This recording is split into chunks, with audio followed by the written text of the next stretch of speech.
D'accord, à tout à l'heure Florence, merci. Se servir d'Internet pour l'inscription en maison de retraite, c'est ce que propose le site Via Trajectoire. La Saône-et-Loire est l'un des premiers départements à l'utiliser. Explication Anne-Laure Moser.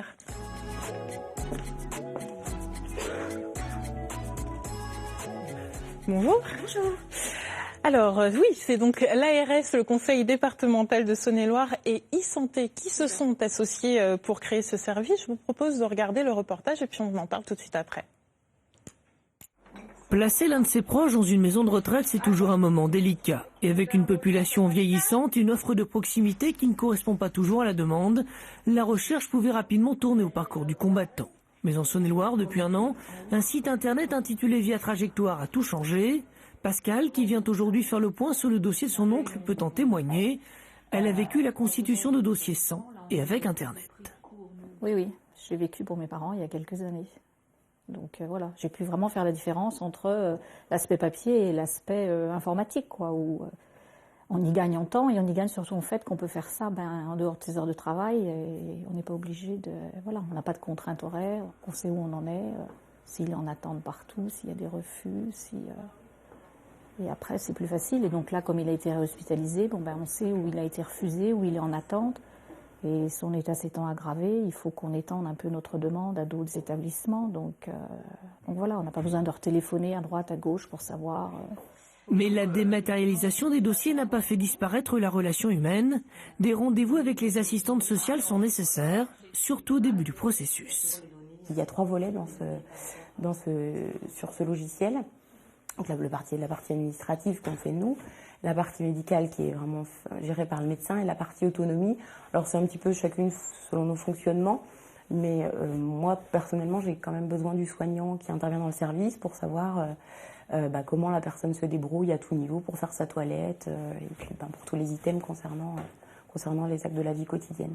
Pour les structures médicales et les établissements d'hébergement pour personnes âgées dépendantes, Via Trajectoire est aussi vécu comme une petite révolution.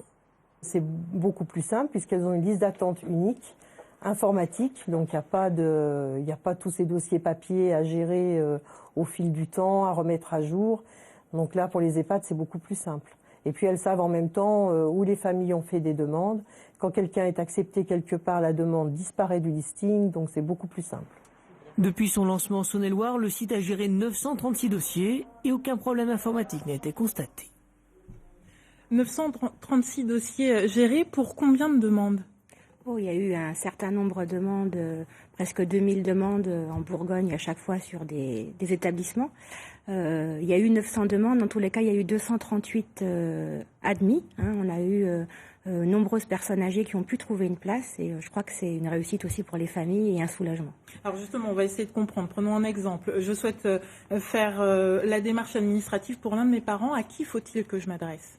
Vous allez directement sur votre ordinateur de chez vous, vous pouvez le faire. Si vous êtes seul, vous pouvez aussi aller dans un CCAS ou auprès d'une assistante sociale, puisque en fait dans ce programme, l'ensemble des partenaires sont formés, est formé, donc c'est important que vous pouvez le faire de chez vous, donc ce qui vous permet d'aller directement sur Via Trajectoire, vous tapez Via Trajectoire, vous avez un annuaire, vous pouvez consulter les différentes maisons de retraite, puisqu'aujourd'hui 40 départements en France sont en tous les cas équipés, et puis vous faites votre dossier, comme le dit la dame dans le reportage, en ligne, vous pouvez y revenir, vous faites votre inscription au fur et à mesure, vous avez un lien avec votre médecin traitant, et puis ensuite le dossier se déroule, je dirais, tranquillement, et vous pouvez le suivre directement de chez vous, ou si vous avez besoin d'aide, avec l'assistante sociale. Lorsque je remplis un dossier, est-ce que je peux l'envoyer à plusieurs établissements ? Tout à fait.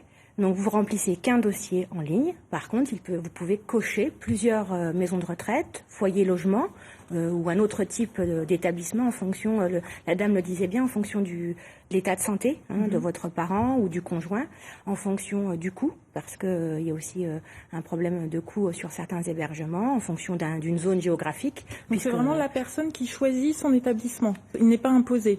Non, vous choisissez votre établissement. Par contre, il est vrai que la structure peut vous refuser en vous expliquant, notamment pour des raisons de santé, sur des pathologies, notamment type Alzheimer, ou peut-être l'établissement que vous avez choisi ne peut pas prendre en charge cette maladie. Vous avez parlé d'un annuaire professionnel, c'est-à-dire que c'est comme les pages jaunes ou les pages blanches, c'est ça ?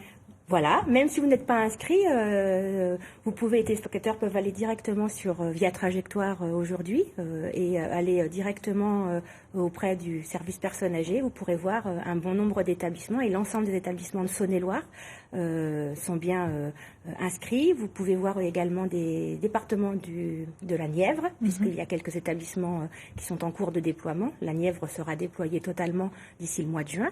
Et pour les autres départements de notre grande région? Donc l'ARS continue son déploiement avec Lyon fin novembre 2016, puis la Côte d'Or, mais déjà la Haute-Saône s'est porté candidat. Le Conseil départemental de Haute-Saône a souhaité vraiment proposer ce service, je dirais, à ses usagers. Et puis très vite, on va monter sur le Doubs, le territoire de Belfort et puis le Jura. Oui, parce qu'on le dit, vous le dites bien, c'est une volonté du département. Il faut que le département fasse la démarche. Oui, c'est vraiment une politique conjointe. On souhaite vraiment répondre, je dirais, aux personnes âgées et à leurs familles sur l'ensemble du département et on ne peut pas le faire seul. L'ARS, je dirais, donne le là et puis les conseils départementaux sont bien là pour mener cette action. Est-ce qu'à terme, ce sera un dispositif qui sera obligatoire? Alors, rien n'est obligatoire. On pourra encore déposer notre dossier papier. Aujourd'hui, vous pouvez déposer vos dossiers papier. Ce qui est très très facilitant, c'est pour les hôpitaux. Bien souvent, c'est une situation d'urgence. Les médecins vous disent que votre parent ne pourra pas revenir à domicile. On est démunis, les familles sont vraiment démunies et c'est vrai que c'est un lien facilité pour la famille qui est toujours présente avec l'assistante sociale de l'hôpital et l'hôpital fait le lien avec les structures souhaitées. Donc c'est vrai que ça facilite. Sinon, si on n'avait pas cet outil, on vous dirait il faut déposer un dossier ou l'assistante sociale allait déposer un dossier papier. Donc là, c'est vraiment pour faciliter ces démarches dans des situations souvent d'urgence. En quelques mots, il y a beaucoup de demandes, vous l'avez dit, pour peu de place. Ce dispositif permet-il à terme d'adapter le système de santé aux différentes demandes? Oui, puisque grâce à ce dispositif, on va pouvoir voir les délais aussi pour pouvoir rentrer dans la structure choisie et puis quelle structure les personnes choisissent. Plutôt proche d'une ville, plutôt sur un secteur rural, le coût, le type de structure vraiment recherchée, ce qui nous permet effectivement d'adapter avec le conseil départemental les différentes maisons demandes de retraite, voilà, vers quoi on doit les spécialiser. Merci pour toutes ces précisions. Via Trajectoire, un site qui sera d'ailleurs présenté à la fin de la semaine. Tout à fait. Merci beaucoup.